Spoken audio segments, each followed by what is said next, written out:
Today we are going to be getting the Tacoma ready for a quick little weekend trip, and we're really going to be talking about planning for a trip with onX Offroad.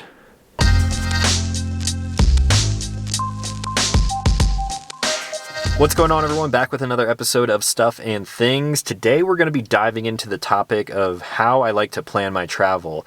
Mainly my off-road travel, looking for camp spots, different off-road trails to drive on, and basically everything involved with that process. Now, I'm super happy to report that one of my favorite apps for doing all of this type of planning has come on board as a title sponsor of the Tacoma build and everything that I'm going to be doing with the Tacoma throughout this year and possibly next year too. The app we were talking about is onX Offroad, and this is sort of going to be like a 101 crash course of everything that you can do using their app.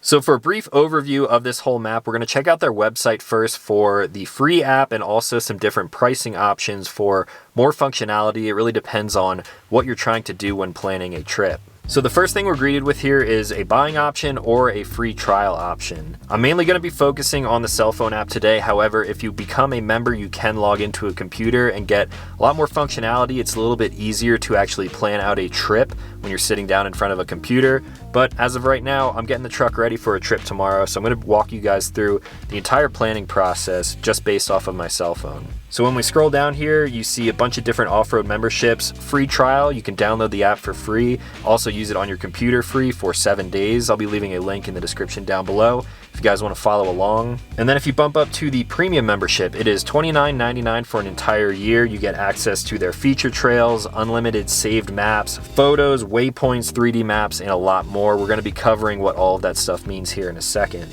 And then down to the Elite membership. The Elite membership is $99 for a year, so about 2 tanks worth of fuel in today's world. You get all the premium features, you get property boundaries, landowner names, lot info, and a lot more. If we scroll down a little bit further here, you see what you get with each level of membership, the free trial, premium, and Elite, so I'll leave a link for all that stuff so you guys can check it out for yourself.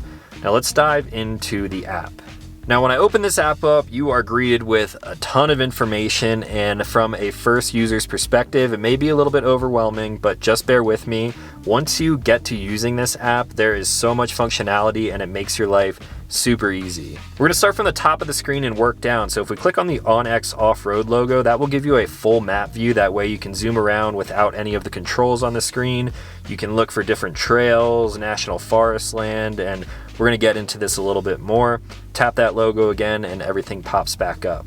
In the top right corner, if you click on the little magnifying glass, it will give you a detailed search function to find different trails, camping locations, and you can even check out landowners, different plots of land, similar to onX Hunt, which I used to use for that function, but now that all of that stuff is integrated in onX Offroad, this app has way more functionality for my specific uses, so this covers all of my bases. You can find Forest Service Road, BLM land, and all of the good camp spots. So now I'm planning for a trip this Friday. I think we're going to end up coming somewhere out around this area. I'm going to sort of zoom around until I find the rough area of where I want to go. Now I'm going to click on the temperature icon or the weather button in the top right corner as well. Local town to where I'm at on the map is Granby, Colorado, and it's giving me a lot of really good weather information, like way better than any other weather app that I actually use on my phone. So if I pull this up and make it full screen right now, it's 21 degrees. It feels like 5 degrees.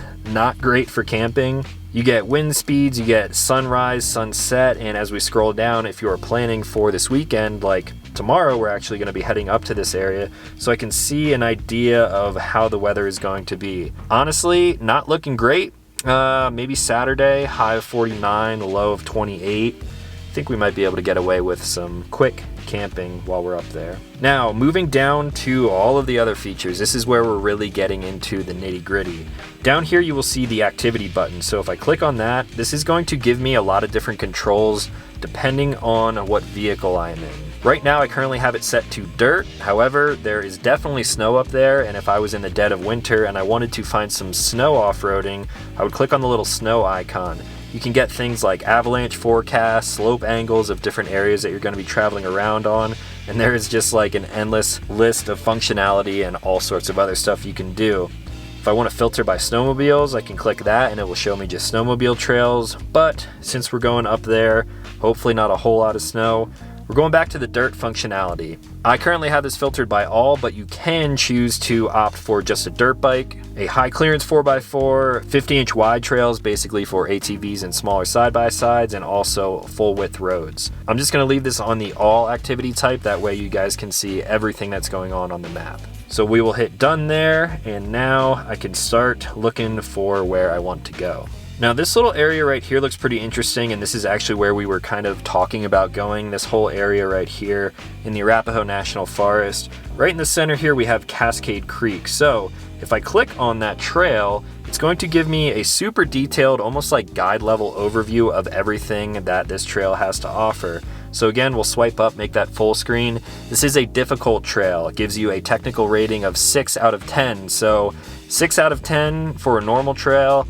Not too terrible for the vehicle that we're sitting in right now. However, if there's snow in the mix, it could be even more difficult. Gives you total time of 2.5 hours if you're going to do the full loop, 11.2 miles, and then it shows you elevation as well. Best times are summer and fall. We are like sneaking our way closer to summer. It's still technically spring, so could be a little bit difficult, but should be accessible by dirt bike, 50-inch wide trail vehicles, high clearance 4x4s, which we are in, and full width roads, so should be okay for camping. Now if I open up this overview here, we can enjoy a drive through a nice network of mountain back roads on this loop between Georgetown and Idaho Springs. That's right around where we were going, so I think we're going to end up here. There are photos, so if you want to check out some maybe features on the trail, looks like we've got a broken down shed here.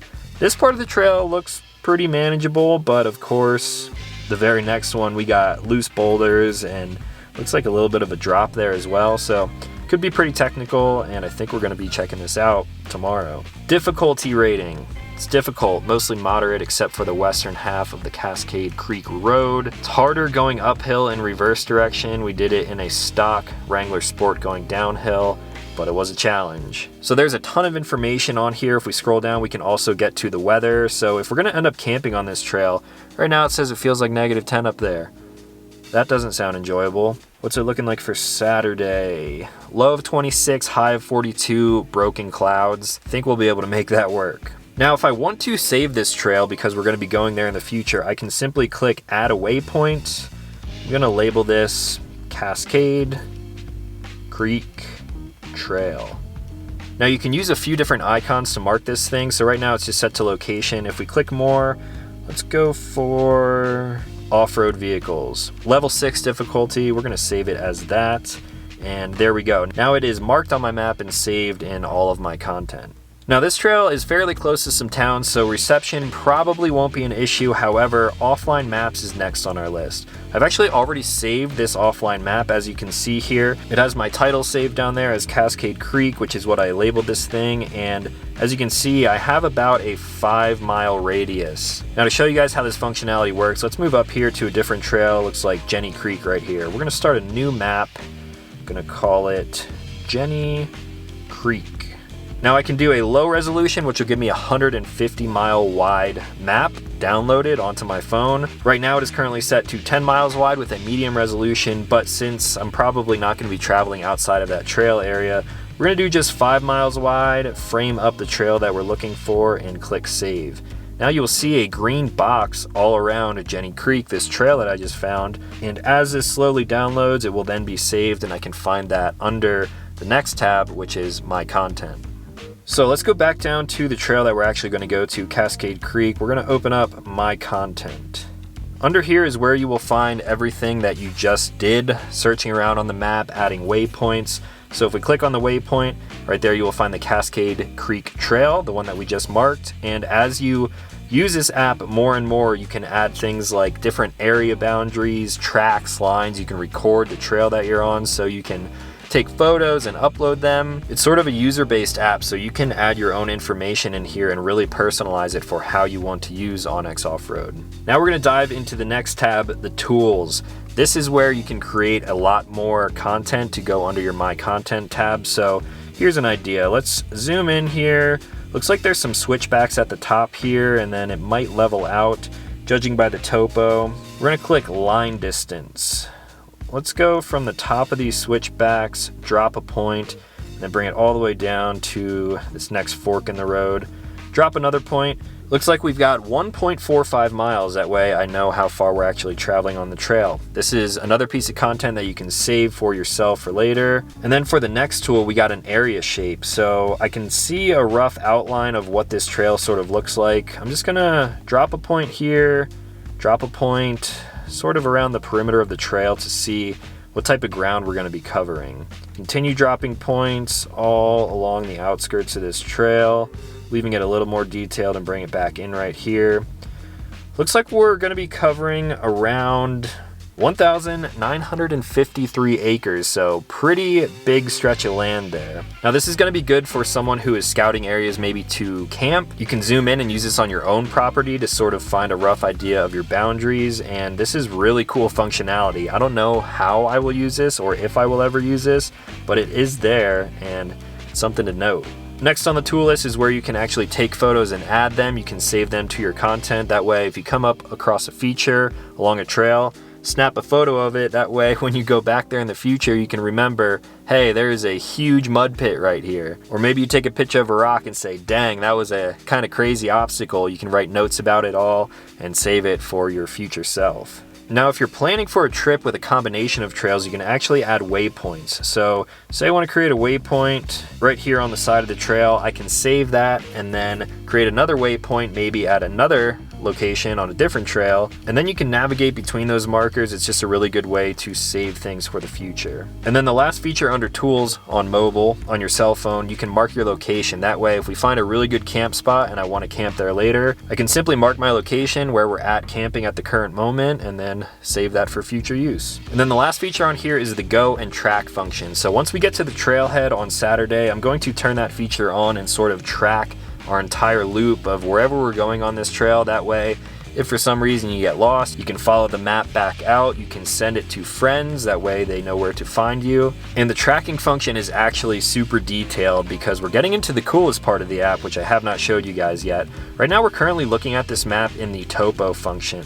If we click right up here on where it says topo, there's basically like 3 levels of detail that you can get here. On the lowest level, we have topo. So if we zoom in, you can see topography of all the different little hills and valleys that we're going to be crossing. Then I can bump it up to hybrid.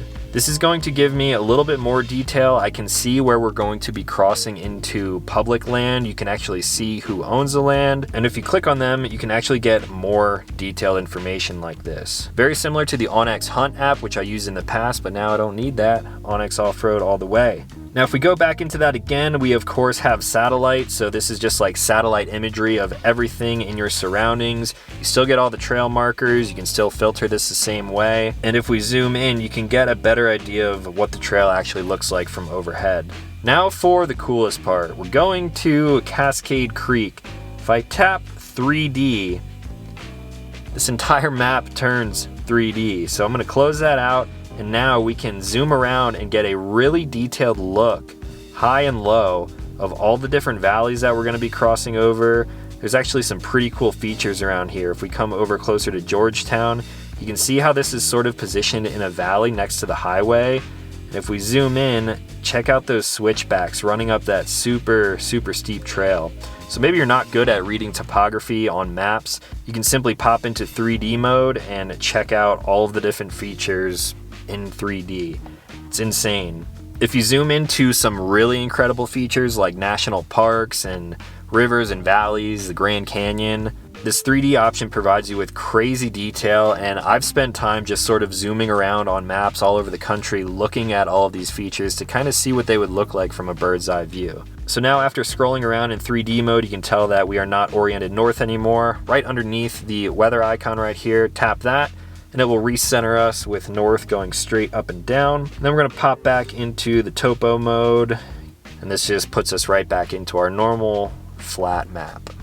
So I know that was a lot of information all at once, but hopefully this gave you guys an inside look at how I plan my trips. I now know roughly where we're going to be going. I know how to get there. I know what the topography looks like. I know what it looks like from a bird's eye view. I know the weather. I know what to bring with me, because if it's going to be raining or snowing, I'm going to bring different gear than if it is beautiful and sunny outside. I did that all in a matter of 10-15 minutes, sitting here in the comfort of my own vehicle, all on my cell phone. Now again, if you become a member of onX Offroad, you can use it on a laptop, and I'm gonna save that for a future video where you can really dive into planning full routes, full-blown road trips on their app, and they're constantly improving this app as well. There's gonna be a lot more features rolling out over the next couple of months, and I'm gonna bring you guys all of those updates because it is some really cool stuff that's going to make planning even easier and more detailed. onX Offroad is essentially becoming like a one-stop shop for any kind of off-roading, whether you're on a dirt bike, you're on quads, side-by-sides, if you're in a truck, or if you're in a van too. There's a ton of good functionality. That's what I've been using, and now that they're on board with all the traveling that we're doing this year, you guys are gonna see a lot more of onX Offroad coming from me here on this channel. Now, if you guys have any questions about this app, I'm sure you do, let me know in the comments down below. I'll try to answer anything as best as possible. I will also include those questions in a future follow-up video once we get into a little bit more of the nitty-gritty for trail planning, road trip planning, and everything else that is involved with that. So that is gonna be all for today. We're gonna be heading out to the trails either tomorrow or the next day, so stay tuned on the channel for a video of how this planning turned out. I'm gonna be using all of the information that I just saved on this app in that future video, so you guys will see that here on the channel very soon. If you're new to the channel, consider clicking subscribe. I make new videos every week. As always, thanks for watching. I'll talk to you in the next one.